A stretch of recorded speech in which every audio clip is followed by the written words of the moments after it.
better blow this wide open. You want in? No. You don't get the cold gun. Hawk is the name of a man with a shotgun. Spenser does your taxes. That was good. I'm gonna let you have your one. What's up, everyone? Welcome to another episode of Watch Squad. If you didn't figure it out in the intro, today we're talking about Spenser Confidential. Joining me, as always, is my fellow Watch Squad brethren, one Mr. Joe D. What up, my dude? What's up, buddy? How you been? Good, brother. How you doing? How you dealing with quarantine, my man? Oh, I'm pretty psyched about being stuck inside all day. Glad I have Netflix. Great, right? Netflix. Lots of content dropping all over the place, but in particular, we chose this movie because we both enjoy this style of movie. We appreciate Paul Berg as a director. You know, screenplay was written by Sean O'Keefe and Brian Hilgeland. Can't pronounce that name. There's a tongue twister. I thought it was overly a good movie. Why don't we go through and why don't we break this down? How did you feel about the overall plot and storyline of the movie? I mean, it's funny because, like you said, I am a big fan of this type of cop-esque movie. It reminds me of like early 90s, mid-90s cop drama movies that used to come out. And I'd love to name one right now that I can compare it to, but it's escaping me. Bad Boys. But I mean, sort of.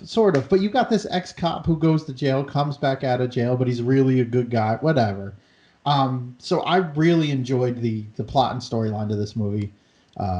You know, we'll get into that later, but I mean, it was not like this hasn't been done before. There was nothing earth-shattering or anything about the plot and storyline. And they really didn't like bill it that way either. They just kind of build it as a, you know what, here's a good movie. It's going to be entertaining. You're going to enjoy it. And we're not breaking any ground here, as you said. Mm-hmm. And obviously, as you know through this, good guy wins.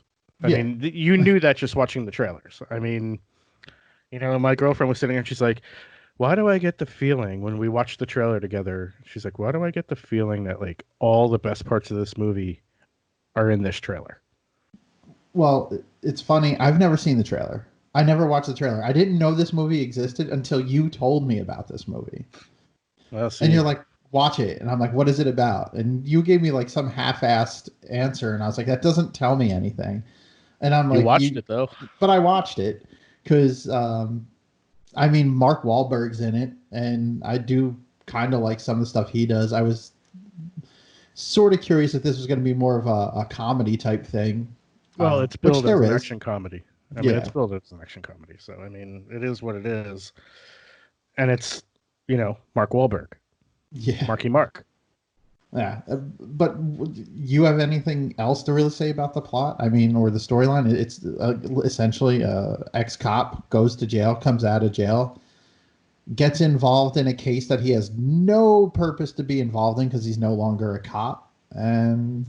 But he's one of those, like the way they frame him, and we'll get into this probably more in the character part of this review, but, you know, he's one of those people that just can't let anything go. Yeah. Like he sees bad, he needs to go deal with bad.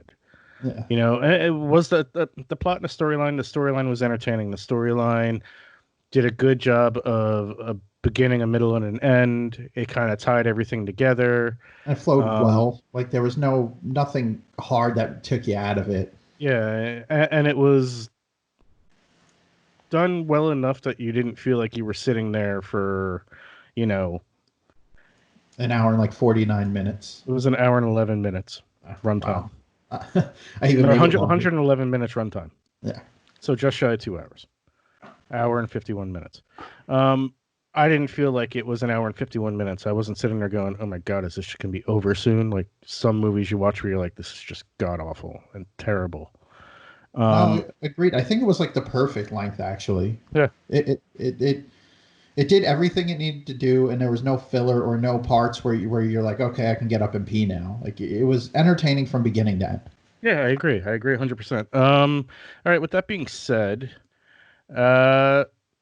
What do you give it a score for plot and storyline? I can't give it anything, I guess, too high.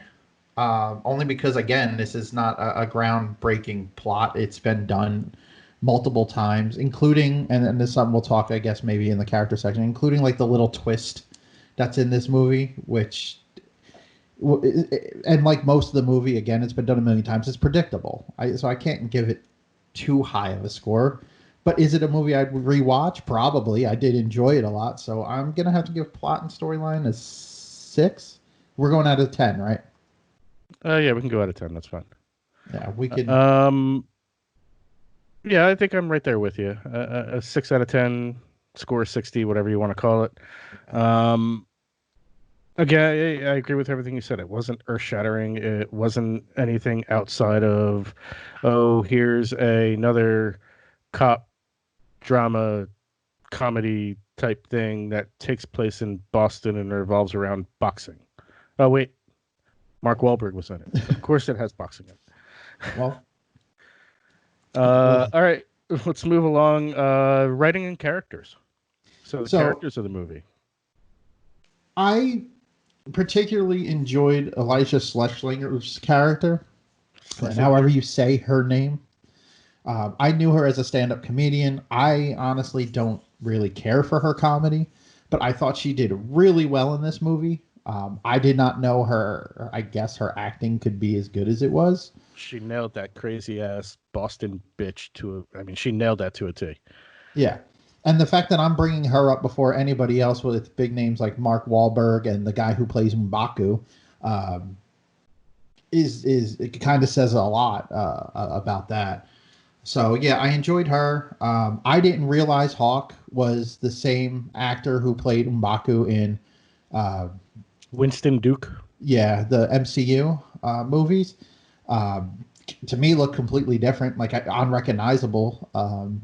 I thought he did a very good job. I thought I was going to hate his character. I thought there was going to be a lot more of the bickering between him and Mark Wahlberg's character, Spenser, going back and forth, and it was going to be a little nagging and stuff like that. But they worked very well together. I think everybody, hands down all around in the cast, did an excellent job.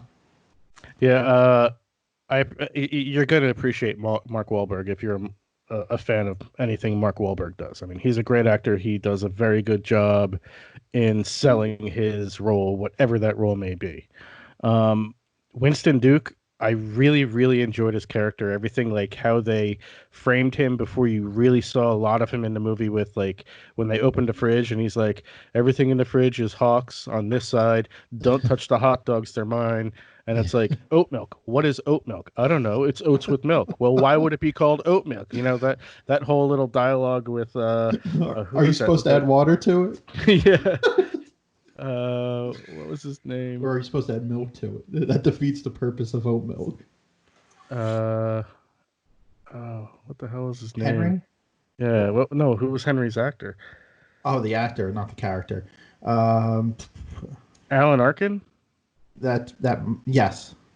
Henry Somoli is his name, yeah. Alan. I didn't realize that was Alan Arkin now. Yeah, wow. Henry, he nailed that role as well. Alan Arkin killed that role as well. The Iliza Shlesinger, as I said, I mean, she nailed that crazy bitch from Boston motif with like the accent and the over the top, and her whole little monologue with them when they brought Henry to the house, and the Batman and Robin, and Hawk's like, I ain't no Robin. Yeah. And that whole dialogue, and she's this crazy dog woman taking care of dogs and breeding dogs and doing whatever.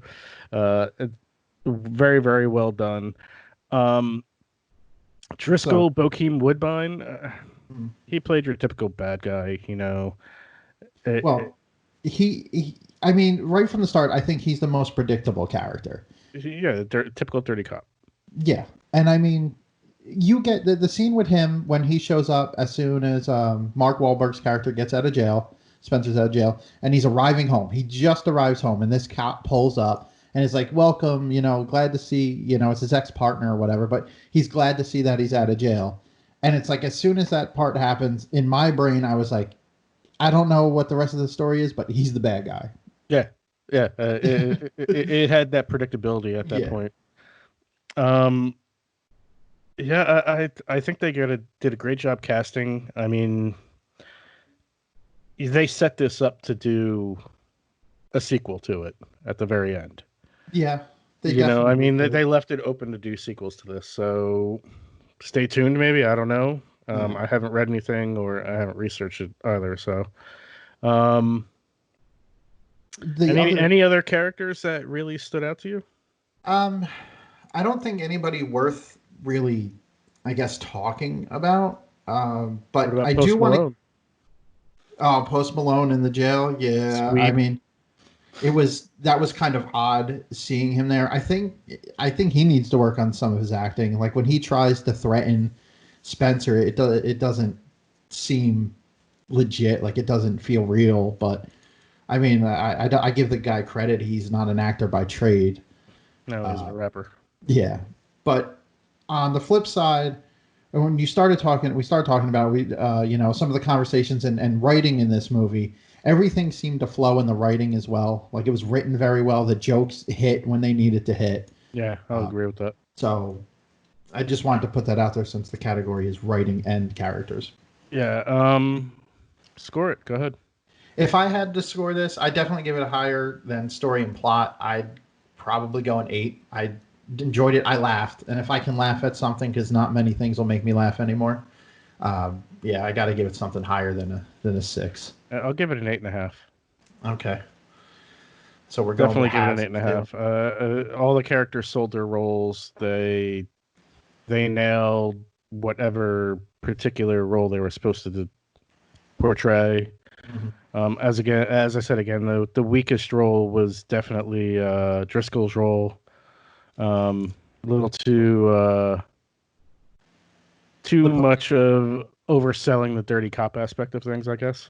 yeah, the Post Malone, like his character isn't so great. I mean, the callback to it was again predictable as well. Yeah, exactly.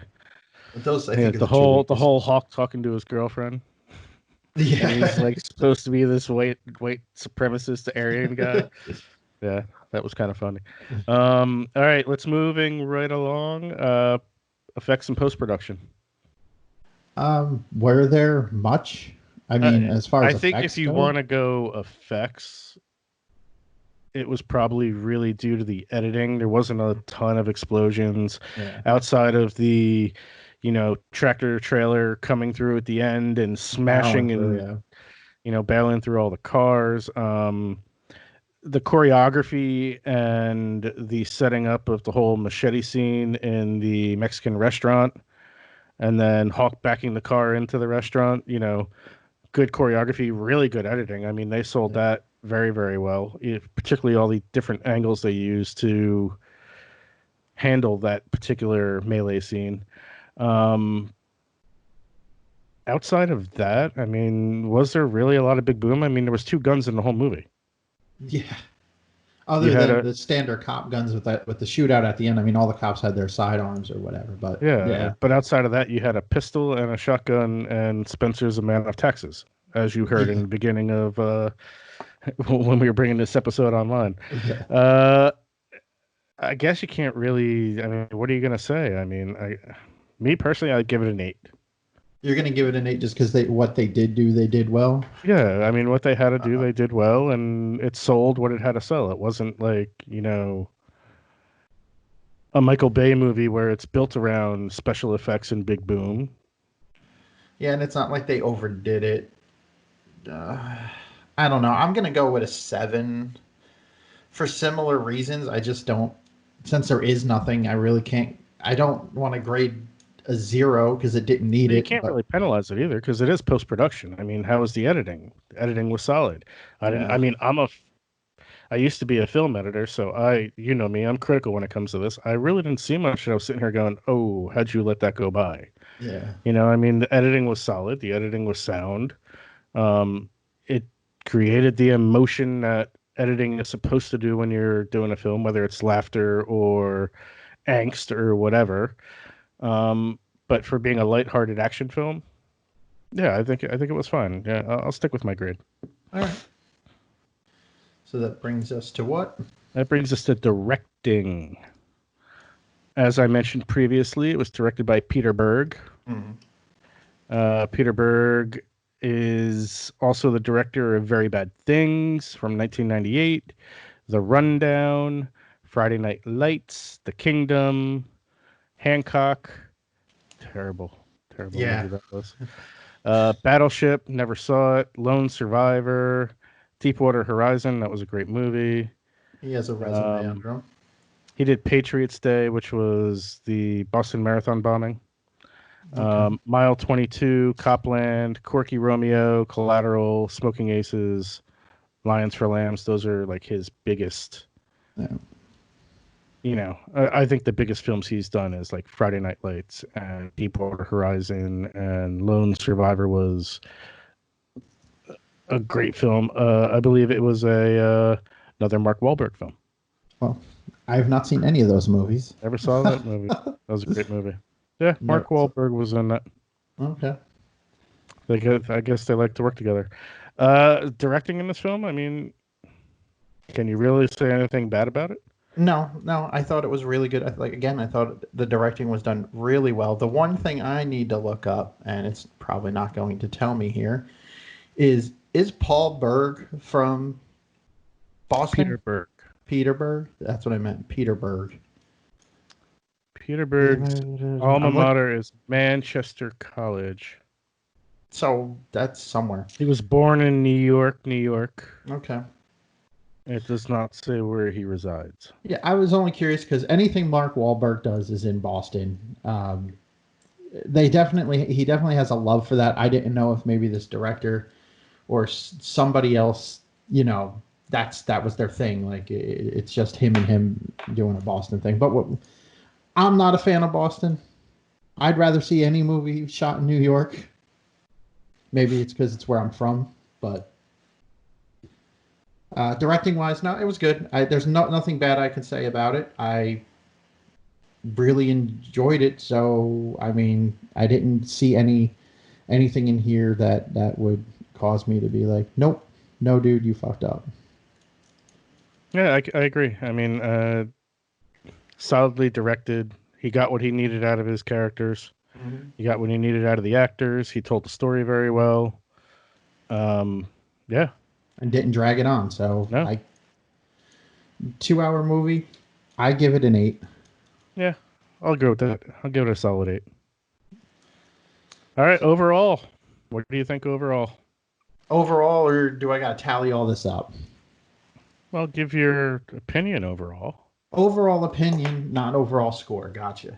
So overall opinion, I love these types of movies. I love buddy cop type things. A huge fan of the old school like Axel Foley and Beverly Hills Cop and all that stuff from the late 80s, early 90s. This felt like one of those movies. It was really entertaining. It was definitely worth a watch, especially if you have nothing better to do and you're laying in bed. Great 2-hour movie to watch. I enjoyed it a lot. Yeah. I agree with your sentiments. I think overall it was a solid movie. It was a quick watch, or it felt like a quick watch, so to speak. Mm-hmm. It moved. It shook. It had a lot of good comedy in it. The lines were good. The characters, you could tell, gelled together in whatever their roles were. You could tell that they were having fun doing this movie. Yeah, I think overall well done. I hope they do a sequel. I'd like to see if it can translate and transcend movie to movie. What would the next big bad thing be? Would it take place in Boston? Does he become the over-the-road truck driver and all of a sudden ends up someplace else? And, now he's calling Hawk in to come save his ass? Or does he stick around in Boston and becomes like the crime fighter, going along with what Iliza Schlesinger's character was saying, Sissy was saying about him, playing Batman. I'm curious. I'm very curious to see if that actually stands and nets out long term. I don't think it leaves Boston, or he leaves Boston. She says at the end of the movie, like, this is Boston, this is your home, or whatever. So I would like to see it if he goes into like an illegal private eye type thing. Like it's not his job, it's not what he does, but people have seen what he did in this movie, and he got the notoriety in the papers. Somebody comes up to him and asks for help, and because his character is a good guy and has to do good and can't let things go, he has to help them. Sounds like you just set up like the making of a miniseries or like a made for Netflix television show, television drama. Because I mean, you could totally turn it into, a typical, crime. What do they call those?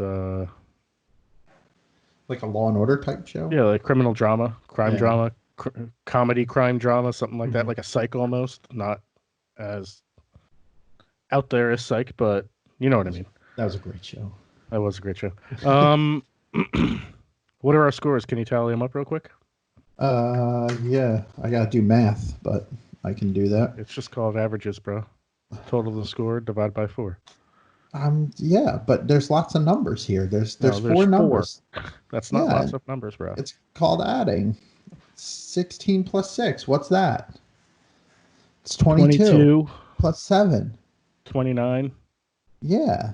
See, you're doing better than I am. Divided by 4. Is what? Yeah, see? Yeah. 7. 7.25. Okay. We're gonna go with decimals. 7.25 would be the average. You asked me, I gave you the answer. Yeah, I did. Yours is probably gonna be a little easier. No, I put a half in there. Yeah, but that's negligible. 6, 8, 8, 8.5. Yeah, that's exactly what you have. 16, 22, 30 and a half divided by 4. Mm-hmm. We'll call that 7.75. 7.1. Oh wait, you're right. Yeah, 7.75. See, look, you should have been the one tallying up. Your mathicals is better than my mathicals. There you have it. You have it. You gave it a better score than I did. Of course I did. I'm pickier. You are. Yep. Slightly. Yeah. All right, ladies and gentlemen, as you have it, that is Spenser Confidential. This has been Watch Squad. Stay tuned for whatever we bring down the pipe next. With that being said, deuces. Later.